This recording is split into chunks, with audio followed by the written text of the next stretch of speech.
Jemaah sekalian yang dirahmati Allah, pada kesempatan ini saya ingin menyampaikan sedikit tentang 4 amalan yang dapat menghapus dosa. 4 amalan yang dapat menghapus dosa, bisa tip X, bisa busuk dosa-dosa kita.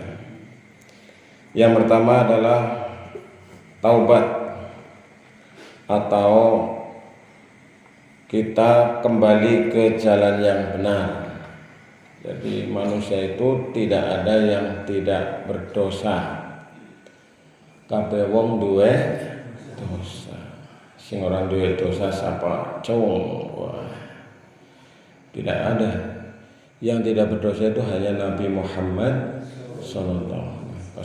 Tidaklah mereka mengetahui bahwasanya Allah menerima taubat dari hamba-hambanya dan menerima zakat, dan bahwasanya Allah Maha penerima taubat lagi Maha penyayang. Surat At-Taubah ayat 104. Alam ya'lamu annallaha huwa yaqbalu taubata an ibadihi wa yakhudhu shadaqah wa innallaha huwa tawwabur rahim.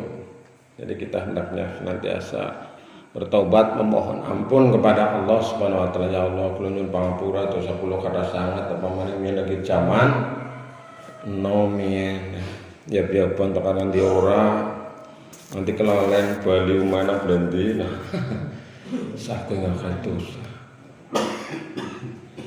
Ora mukur mo 5 nanti tekan mo 6. Nah. Kemudian yang kedua, jamaah sekalian, adalah kita senantiasa istighfar. Ya, istighfar itu memohon ampun kepada Allah Subhanahu wa taala dengan mengucapkan kalimat Astaghfirullahaladzim. Sebagaimana pesan Allah dalam surat Nuh ayat 10, beristighfarlah kamu kepada Tuhanmu, sesungguhnya Dia adalah Maha Pengampun. Jadi kita diperintahkan supaya senantiasa beristighfar. Astagfirullahaladzim, keneng aku mau ujarku aku orang niat, keneng malah sedane misalnya. Jadi kita mohon ampun, tarik napas dalam-dalam, hembuskan sambil mengucapkan astagfirullahaladzim. Misalnya apa? Misalnya ada kita ditinggal, ya karena ditinggal mati, sedih, kemudian mencela Allah Subhanahu wa taala, itu kan termasuk dosa. Udah lo kayak orang mati lompong kondisi cilik ditinggal mati namarin bapak kena, itu kan, itu namanya meratap, itu tidak boleh. Nah, ini yang kedua. Kemudian yang ketiga, untuk menghapus dosa-dosa kita adalah dengan amalan yang soleh atau amal soleh.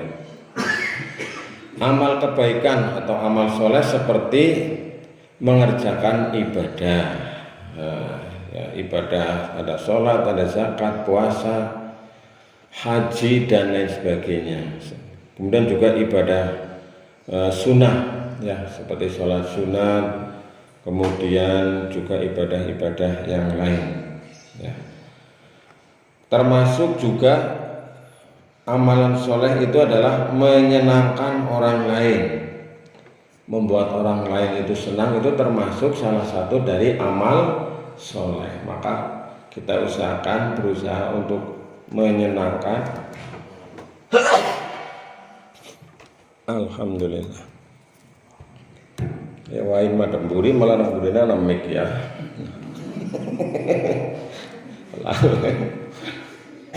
Sing ngarep pateni waine madem buri mike malah luwih tajam.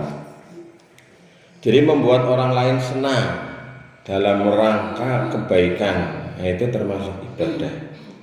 Kemudian membaca Quran dan lain sebagainya. Nah, Allah berpesan dalam Al-Quran surat Hud ayat 114, sesungguhnya kebaikan itu menghapus keburukan.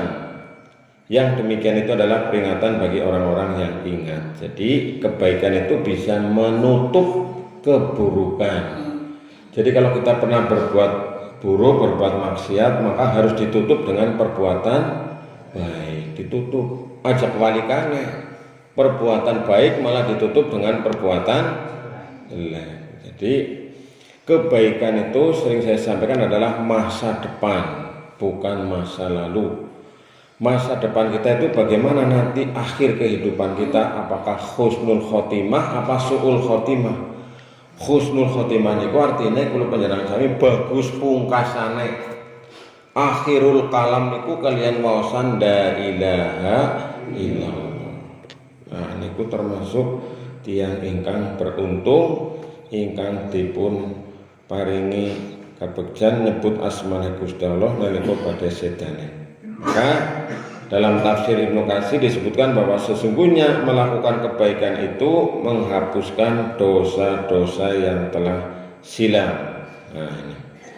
Kemudian yang berikutnya jangan lupa jamaah sekalian dalam beberapa keterangan bahwa di antara yang menghapus dosa atau kesalahan itu yang keempat adalah musibah. Nah, musibah itu bisa dalam bentuk ujian yang macam-macam. Antara lain musibah kita diberi oleh Allah berupa misalnya sakit, ya. Misalnya kita kekurangan harta dan lain sebagainya. Nah kalau kita sabar menerima maka itu bisa menghapus kesalahan atau dosa-dosa kita. Jadi ini seperti kafarat ya. Dari Allah, peringatan dari Allah, dikurangi dosane dengan cara apa? Wonge digawe sing ora bisa berbuat maksiat misalnya ya. Jadi kalau kita misalnya diberi sakit itu harus husnudzon kepada Allah. Alhamdulillah aku siki diparingi mriyang nang atine tapi seru-seru ya. Nah aku sehat buka yang apa siki kayaknya orang nang orang nang Baturaden yang Pangandaran ya misalnya lah. Jadi itu adalah ada hikmahnya.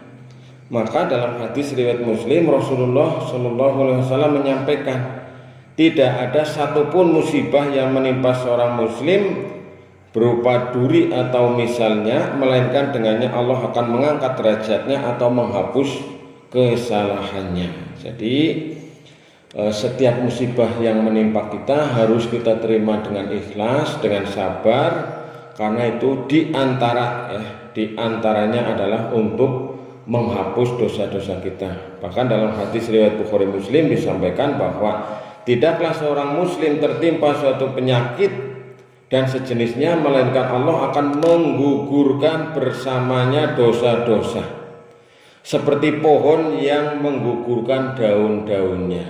Jadi jemaah sekalian yang dirahmati Allah, kita berhusnudzon kalau kita sedang ditimpa sakit ya, kepada diri sendiri kita ngomongnya, nggak usah kepada orang lain. Loh gue rikamriang gue kan ngono pakai dosa aja mari ngomong ke dewek aja ngomong ke dia.